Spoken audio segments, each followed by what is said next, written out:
Aujourd'hui je vais vous parler de SCP-016, le micro-organisme conscient, de classe Keter. Voici à quoi ressemble ce SCP. C'est un agent pathogène qui infecte le sang avec un temps d'incubation pouvant varier entre 24 heures et 2 ans et cela dépend du nombre de personnes infectées aux alentours. Ça va commencer par ressembler à un rhume ordinaire avec des écoulements du nez, de la toux, des courbatures et des démangeaisons au niveau des yeux. Après 48 heures on rentre dans la deuxième phase avec une fièvre hémorragique. Cela provoque des douleurs musculaires et articulaires, de la fièvre, de la fatigue, des troubles digestifs, la défaillance d'organes, des saignements de nez avec l'aspiration d'un peu de sang dans les poumons y provoquant une irritation. Mais aussi des pétéchies qui sont des taches rouges ou violacées qui apparaissent suite à des infiltrations de sang sous la peau par de petites lésions. Et à la phase 3, le sujet va littéralement de vider de son sang en saignant par tous les orifices de son corps. Ainsi que d'avoir de forts vomissements de sang pouvant parfois dépasser les 5 mètres de distance. Si par miracle l'hôte survit quand même malgré avoir perdu une quantité de sang suffisante pour pouvoir entraîner la mort, alors 016 retourne dans une phase de sommeil en revenant au stade d'incubation pour recommencer. Mais SCP-016 se différencie avec d'autres symptômes que les autres agents pathogènes pouvant provoquer une fièvre hémorragique telle que le virus Ebola et de Marburg n'ont pas. En effet, si le malade est soumis au stress venant d'une forte tension émotionnelle telle qu'une menace de mort, 016 va réagir en faisant muter son porteur. Pour cela, il va changer sa stratégie de survie de reproduction de masse pour devenir un rétrovirus pour modifier l'ADN de son hôte et accélérer de la mitose, c'est la multiplication des cellules. Les principaux changements physiologiques se produisent durant les premières 24 heures en achevant les dernières modifications au bout de 2 semaines.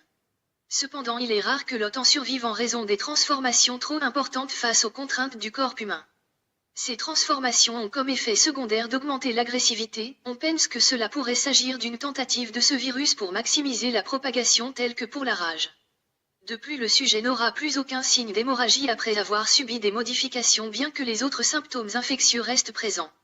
Il y a un possible lien entre SCP-016 et SCP-1801 en ce qui concerne la stimulation à la production d'organes en surnombre mais les recherches sont toujours en cours. Addendum des expériences des propriétés de transformation de SCP-016. Sujet des 016-1. Un classe D infecté a eu les premiers symptômes de transformation quand la pièce où il se trouvait a lentement été inondée de plus en plus durant 24 heures. Le SCP a donc muté en déformant le sujet en changeant les membres en nageoires, ses poumons en branchies. Il s'est également retrouvé avec les yeux étrofiés et une ouïe affinée de l'écolocation comme les cétacés en mer. Le casse-D a survécu 2 semaines mais a été éliminé par asphyxie après que toute l'eau ait été retirée et il a été incinéré sans avoir d'autopsie. Sujet des 016-2. Un autre classe D a été placé dans les mêmes conditions d'inondation que le précédent. Mais cette fois-ci, il a une croissance musculaire et des articulations de la main rapide. Il a donc tenté un échappatoire en frappant la porte en acier renforcé de la zone de confinement en ayant échoué sa tentative et fini noyé. Sujet des 016-3. Un classe D qui était un ingénieur chimiste qui avait tué sa femme par empoisonnement après avoir découvert son adultère a cette fois été pris pour cette même expérience avec 016. Celui-ci a eu l'apparition d'un organe inconnu et inhabituel au niveau de sa poitrine qui semblait à une cavité avec 2 trompes et résistant à l'eau et en gonflant sans interruption. Cet organe était rempli de sacs d'oxygène et d'acétylène à l'état gazeux, c'est un hydrocarbure hautement inflammable.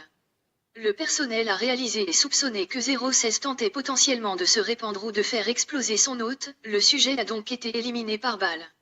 Cela a donc prouvé que 016 pouvait donc réagir différemment dans une même situation suite à ces 3 expériences. Sujet des 016-4. La prochaine expérience consistait à tenter d'obtenir des résultats de transformation par la volonté de l'hôte sans aucune pression exercée. Pour cela, on a ordonné à un classe D de se concentrer pour former des ailes mais rien ne s'est produit, il est donc mort durant la 3e phase par la perte importante de sang. Sujet des 016-5. On a donc de nouveau tenté cette même expérience de se concentrer sur la formation d'ailes mais cette fois dans une situation stressante. Le classe D infecté a été placé au-dessus d'un puits de mine de 305 mètres à l'intérieur d'une boîte en plexiglas suspendue. À l'extérieur un minuteur était affiché le temps qui restait à voir que la boîte ne s'ouvre pour le laisser chuter. Un organe sur son poignet gauche semblable à une tentacule et à une filière d'araignée s'est donc formé. Il donc étendu et passé cette tentacule à travers une des aérations de la boîte pour sécréter une substance semblable à de la soie résistante. Avec il s'est lié à la boîte par le câble. Cependant, le compte à rebours était en réalité une bombe qui à la fin du temps fourni à exploser et donner la mort au sujet. Cette expérience a donc prouvé que les modifications effectuées par 016 ne prend pas en compte la volonté et choix de ses hôtes pour les transformations. Procédure de confinement. L'anomalie doit rester en permanence dans une boîte de pétri dans une chambre de confinement cubique de 5 mètres de haut, de long et de large, dont la température ne doit pas dépasser 0 degré. 016 peut être sorti uniquement sous l'ordre de niveau 4 ou O5 en fournissant un dossier d'expérimentation complet pour l'autorisation. Seul le membre autorisé aura donc le droit de prendre un échantillon de ce SCP, de le dupliquer ainsi que de mener des expériences en étant dans des conditions de confinement BCL5. Une fois ces expériences terminées, un dossier affichant les résultats des tests doit être envoyé. Si la procédure n'a pas été respectée, alors les membres du personnel concerné seront éliminés ou rétrogradés en tant que classe D. En cas de faille de sécurité malgré le respect de ce protocole, un verrouillage et un plan de confinement de code Sigma seront enclenchés par le personnel compétent du site pour lancer le code Sigma. C'est par les forces de sécurité équipées une panoplie standard anti-biologique et anti-chimique PPDM, c'est-à-dire posture de protection dédiée aux missions qui seront chargées de éliminer tout individu infecté. Si l'infection n'est pas stoppée dans les 48 heures, ce sera l'installation nucléaire du site qui s'en chargera, en étant enclenchée. Malheureusement, le personnel restant ne devra pas être évacué. Malgré tout cela, on a pu observer que 016 était capable de survivre plusieurs minutes dans l'air et jusqu'à 6 heures dans le sang. Les moyens les plus efficaces pour stériliser les objets et surfaces sont les rayons ultraviolets de grande intensité et un détergent à forte concentration en chlore. SCP-016 a été découvert sur un travailleur de mine qui, lorsqu'il était dans une veine de charbon profonde, s'était blessé.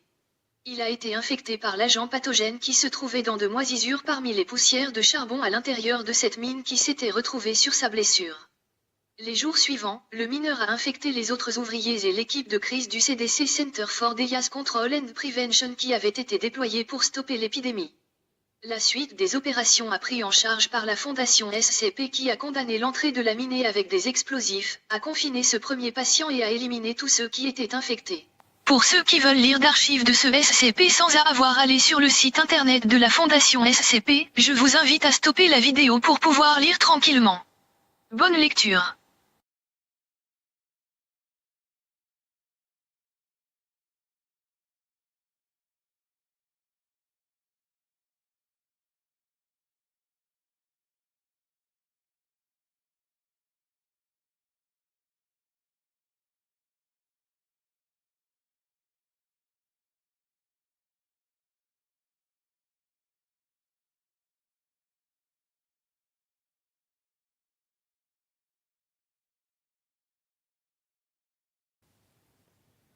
Donc la prochaine fois que vous tombez malade, faites attention car vous pourrez vous vider de votre sang voire même vous transformer en un monstre.